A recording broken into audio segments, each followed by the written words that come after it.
اللهم لك الحمد كما ينبغي لجلال وجهك وعظيم سلطانك. اللهم صل على محمد وعلى آل محمد كما صليت على إبراهيم وعلى آل إبراهيم إنك حميد مجيد. اللهم بارك على محمد وعلى آل محمد كما باركت على إبراهيم وعلى آل إبراهيم إنك حميد مجيد. سورۃ الاعراف کی آیات کا ترجمہ دعوت و تبلیغ، دعوت اور اس کے فضائل کے حوالے سے بنی اسرائیل کو ہفتہ کے دن مچھلی کے شکار سے منع کیا گیا تھا. یہ تھوڑی سی ترجمے سے پہلے وضاحت فرما رہے ہیں. اللہ تعالیٰ کا حکم جو نازل ہوا، اللہ پاک نے ارشاد فرمایا، اس سے پہلے اس کی وضاحت کے لیے تھوڑی سی وہ لکھ رہے ہیں کہ بنی اسرائیل کو ہفتہ کے دن مچھلی کے شکار سے منع کیا گیا تھا. کچھ لوگوں نے اس حکم پر عمل کیا اور کچھ لوگوں نے نافرمانی کی اور کچھ لوگوں نے نافرمانوں کو نصیحت کی. اس واقعہ کو ان آیات میں بیان کیا ہے. یہاں تک تھا یہ بریکٹ میں.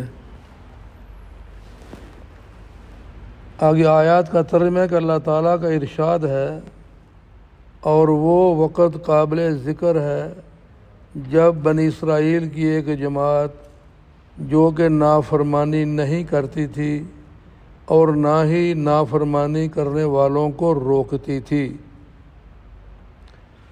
اس نے ان لوگوں سے کہا جو نصیحت کیا کرتے تھے کہ تم ایسے لوگوں کو کیوں نصیحت کر رہے ہو جن کو اللہ تعالیٰ ہلاک کرنے والے ہیں یا ان کو سخت سزا دینے والے ہیں.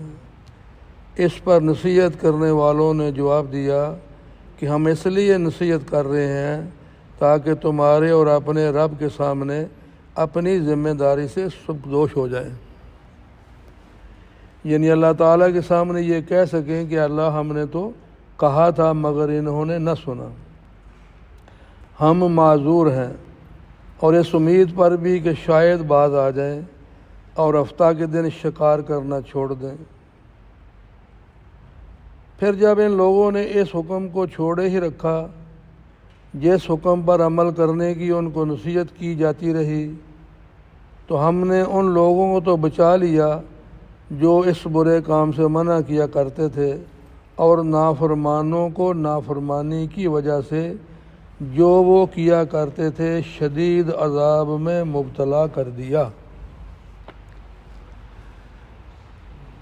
اب خلاصہ اس ترجمے کا اور اوپر کی چند آیت سطور کا،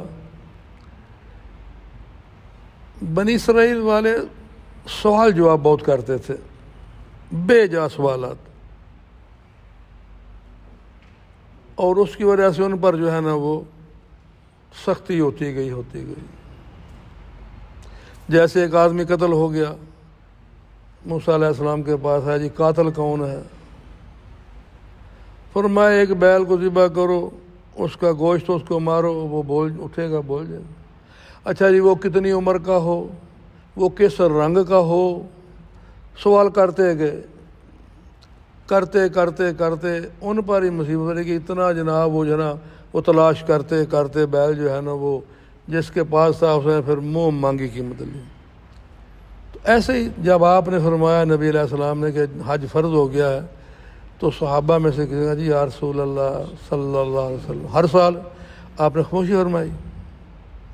پھر پوچھا ہر سال؟ خاموشی فرمائی. تیسری بار پوچھا، فرمایا کہ پہلی امتیں بھی کثرت سوال کی وجہ سے ان پر عذاب آتے رہے تھے، اگر میں ہاں فرما دیتا تو پھر ہر سال فرض ہو جاتا اور تم میں سے کوئی نہ کر سکتا. تو یہاں بھی ان پر ایک آزمائش آ گئی کسی زمرے میں بھی کہ ہفتہ کے دن مچھلیاں جو ہے نا ان کو نہیں پکڑنا. اب آزمائش آ گئی. اب ہوتا کیا تھا کہ ہفتے کے دن مچھلیاں بڑی بڑی بہترین جناب، او بڑی بڑی مچھلیاں اوپر، باقی دنوں میں نیچے. اب یہ 4 گروہ بن گئے۔ ایک نے کہا دیکھی جائے گی جو ہوگا، پکڑ دیا۔ آج ہی تو سامنے مچھیاں آئی ہیں نا جناب، ایڈیاں تکڑیاں۔ ایک نے یہ کیا کہ اس نے خالی کھود کے آگے کھڈا کھود دیا، گڑھا بنا لیا، وہ پانی سے اس میں آ گئی، چلو بھائی ہم کل پکڑ لیں گے۔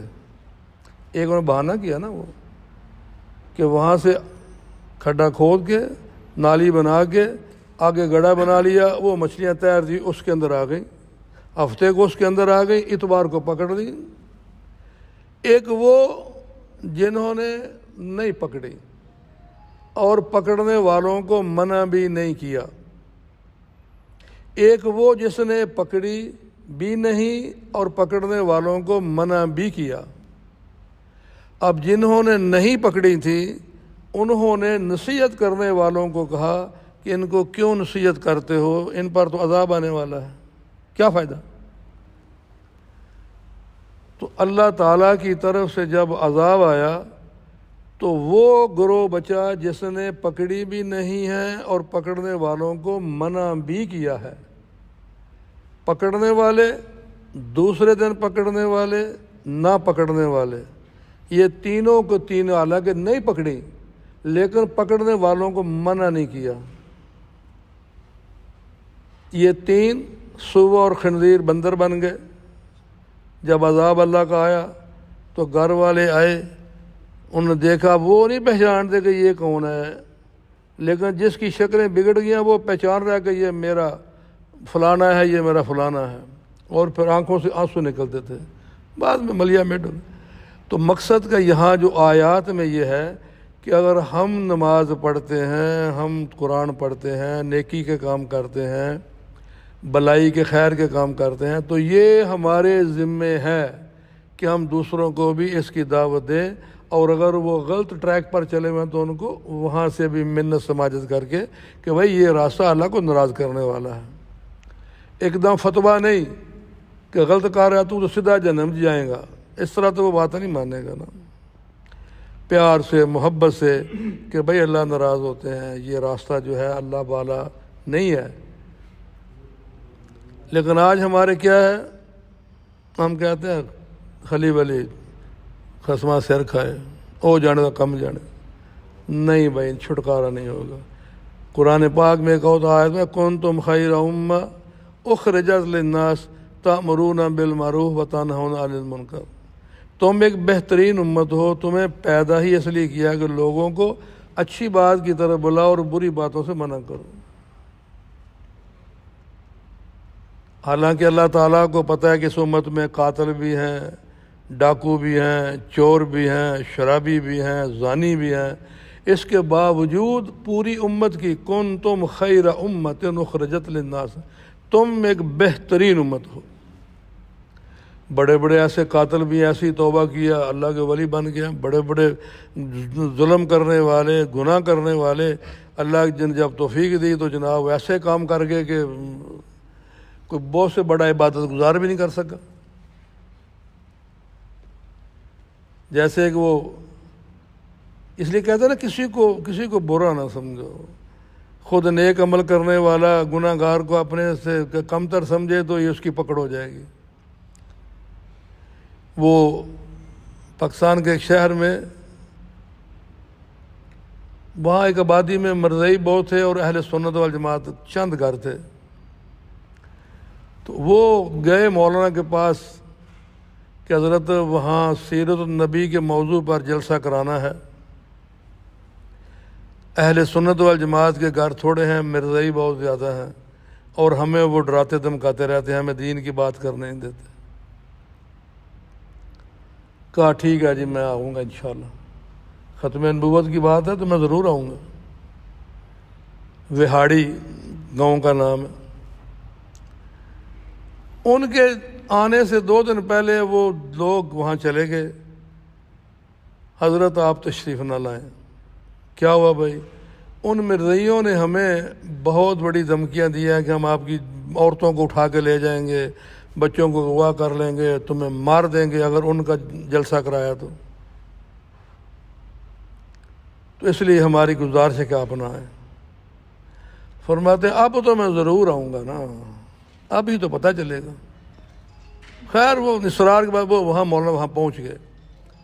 جب پہنچے تو سارے اکٹھے ہو گئے، جی آپ نے یہ جو کیا ہمارے ساتھ کیا ہوگا؟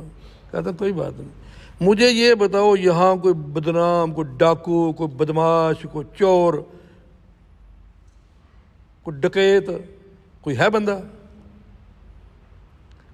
کہتے ہیں یہاں ایک نورا ڈاکو ہے جی، وہ بڑا بدماش آدمی ہے، ڈاکو بڑا زبردست، کہتے ہیں مجھے اس کے پاس لے جاؤ۔ اب یہ سوچ میں ڈاکو کیا کرے گا بھائی، وہ تو پہلے لوگوں کے گھر لوٹتا ہے۔ بات کر رہا ہوں کہ اللہ نے پوری امت کی تعریف کی ہے کہ ڈاکہ مارنے والا بھی ایسا کام کر جائے گا کہ اللہ کا مقرر بندہ بن جائے گا، شراب پینے والا بھی، زنا کرنے والا بھی، چوری کرنے والا بھی، جہنم سے ایک بلشت فاصلہ رہ جائے گا، ایسی توبہ کرے گا سیدھا جنت میں چلا جائے گا۔ اب مولانا جب وہاں پہنچے تو وہ بڑی چارپائی جو ان کے ڈیروں بڑی ہوتی ہے، اب وہ چونکہ ایک ڈاکو تھا، ادب سے خالی تھا، تو جب دیکھا کہ مولانا صاحب آ رہے ہیں تو اس نے کیا، آئے ملونٹیا کدھر آیا تو آج؟ اب بڑی عجیب بات تھی، عالم دین تھے، لیکن اس نے اپنے مزاج اپنے ماحول کے مطابق اپنی جو ان کی بات ہے، آئے ملونٹیا کدھر آیا تو؟ فرماتے ہیں بھائی نبی کریم صلی اللہ علیہ وسلم کی ختم نبوت کے بارے جلسہ کرنا ہے، پہرے داری کرو گے؟ یہاں ان مرزائیوں نے ان کو بہت ڈرا دیا ہے، پہرے داری کرو گے تقریر کے دوران؟ ایک دم طبیعت پر سختہ طاری ہو گیا۔ اب ملونٹے سے کیا کہتا ہے مولانا صاحب، ڈاکو ضرور ہوں مگر بغیرت نہیں ہوں، میں پہرا دوں گا۔ تقریر شروع ہو گئی، آ جاؤ بھائی جس نے آنا بھائی، بچے یتیم کرانے ہیں، بیوہ ہونا، بھائی تو کسی کو آ جاؤ بھائی۔ کسی کی جرت نہیں پڑی، جلسہ ہوا، بڑا کامیاب ہوا، اللہ نے فتح دی ختم نبوت والوں کو، اہل سنت والجماعت کو۔ کہتے ہیں کچھ 4-6 مہینے گزرے تو وہ مولانا صاحب کے گھر ایک آدمی جا کے دستک دی، تہمت باندھا ہوا ہے، لمبی قمیض ہے، داڑھی رکھی ہوئی ہے، سر پہ امامہ ہے، ہاتھ میں تسبیح ہے، دروازہ کھولا، اندر بٹھایا، بہت پہنچا بزرگ نظر آیا بھائی، بہت اللہ والا ہے بھائی، سنت کے مطابق لباس اور داڑھی اور پگڑی، ناشتہ وغیرہ اچھا منگایا، چائے وائے پی۔ تو اس نے کہا شاید میں پہچانتا ہے، مولانا مجھے پہچانا نہیں ہے؟ کہتے ہیں نہیں پہچانا۔ کہتا وہی تو نورا ڈاکو ہوں جس نے آپ کا جلسہ کرایا تھا۔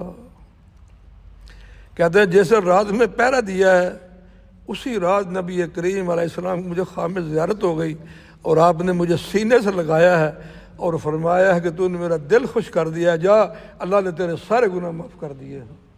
وہ ڈاکو سے کہاں چلا گیا۔ آج ہم خاموش ہیں، کسی کو سمجھاتے نہیں ہیں، ادا بیڑا غرق ہون دے، مرن دے، انہوں جنم جان دے انہوں۔ اللہ کا نبی اپنی امت کے لیے ساری رات رو کے دعائیں کرتے تھے، امتی کے لیے کہتا ہے جنم جان دے، مرن دے، فلانے ٹنگڑے نوں۔ جب یہ ہماری سوچ ہو جائے گی تو ہمیں کیا ملے گا؟ ہم اللہ کی نظروں سے گر جائیں گے، تنکوں سے زیادہ ہلکے ہو جائیں گے، لاکھوں ہاتھ اٹھیں گے، دعا کریں گے، دعا قبول نہیں ہوگی، مقصد سے ہٹ گئے ہیں۔ اللہ پاک نے جبریل امین کو حکم دیا فلاں بستی کو غرق کر دو، نیست و نبود کر دو۔ یا اللہ وہاں تیرا ایک ایسا بندہ ہے جو 24 گھنٹے تیرا ذکر کرتا ہے، دن کو روزہ رکھتا ہے، رات کو قیام کرتا ہے۔ اللہ فرماتے ہیں اس کو نیچے رکھو، بستی کو اس کے اوپر رکھو، اپنی عبادت میں لگا ہوا ہے اور میرے دین کے جناب پرچے اڑائے جا رہے ہیں، اور یہ اس کے ماتھے پر شکن تک نہیں پڑتا، اس کو نیچے رکھو، بستی کے اوپر رکھو۔ آج ہم اپنی ٹوٹی پھوٹی نماز، وہ بھی ٹھیک نہیں ہے، آتا ہی ہمیں کچھ نہیں ہے، اس پر ہم مطمئن ہے۔ حتیٰ کہ باپ بیٹے کو ڈرتا نہیں، کہتا ہو یار بھائی منڈا ناراض ہو جائے گا، باہر والے پیچھے چڑھے ہے اور نماز نہیں پڑھی اور نماز نہیں پڑھی۔ ماں بیٹی کو نہیں کہہ سکتی، باپ بیٹی کو نہیں کہہ سکتا۔ ہمارے کیا ماحول ہے پاکستان کا؟ اگر باپ بیٹیوں پہ تھوڑی سختی کرے تو عورتیں وہ بچیاں اس طرح آوارہ پھریں برہنہ ہو کر. تو آیات میں یہ فرمایا گیا کہ جنہوں نے اللہ کا حکم توڑا ان پر عذاب آ گیا. یہ تو کالی کملی والے رحمت للعالمین شفیع المذنبین صلی اللہ علیہ وسلم کی دعاؤں کا نتیجہ ہے کہ ہماری شکلیں نہیں بگڑیں. اگر آپ یہ دعا کرتے نہ فرماتے کہ یا اللہ میری امت کی شکل نہ بگڑے تو آج ہم میں پتہ نہیں کون خنزیر بندر کتا سور بن چکا ہوتا, گدھا بن چکا ہوتا. تو اللہ تعالیٰ کی بارگاہ میں دعا کہ اللہ تعالیٰ مجھے آپ کو آج کی ان آیات کی صحیح سمجھ عطا فرمائے اور ہمیں بھی ان لوگوں میں شمار کرے جو دین کی بات کرنے والے ہیں, جو دین کے داعی ہیں. اس لائن میں تو کھڑے ہو جائیں نا بھائی.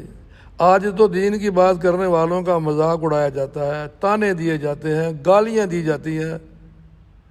ایسے بعض نام نہاد مسلک والوں نے ایسی اندر نفرت پیدا کر دی ہے, ایسی ایسی باتیں لکھ دی ہیں کہ یہ اکٹھے ہی نہ ہو سکیں. تو بہرحال بھائی اللہ تعالی ہمیں عمل کی توفیق عطا فرمائے. اللہ تعالی ہمیں داعیانہ صفات عطا فرمائے, شرق میں, غرب میں, شمال میں, جنوب میں. اللہ تعالی ہمیں بھی پورے عالم کی ہدایت کے لیے ذریعے بہانے کے طور پر قبول فرمائے. مانگے بھائی, دینے والا اللہ ہے. اللہم لک الحمد کما ینبغی لجلال وجہک وعظیم سلطانک. اللہم صلی علی محمد وعلی آل محمد کما صلیت علی ابراہیم وعلی آل ابراہیم انک حمید مجید. اللہم بارک علی محمد وعلی آل محمد کما بارکت علی ابراہیم وعلی آل ابراہیم انک حمید مجید.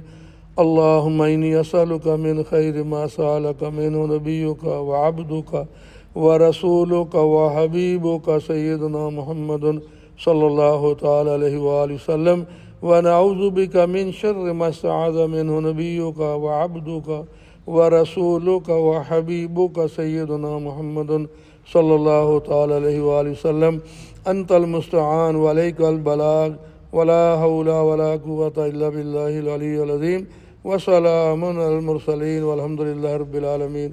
لا الہ الا اللہ محمد رسول. جزاک اللہ خیر.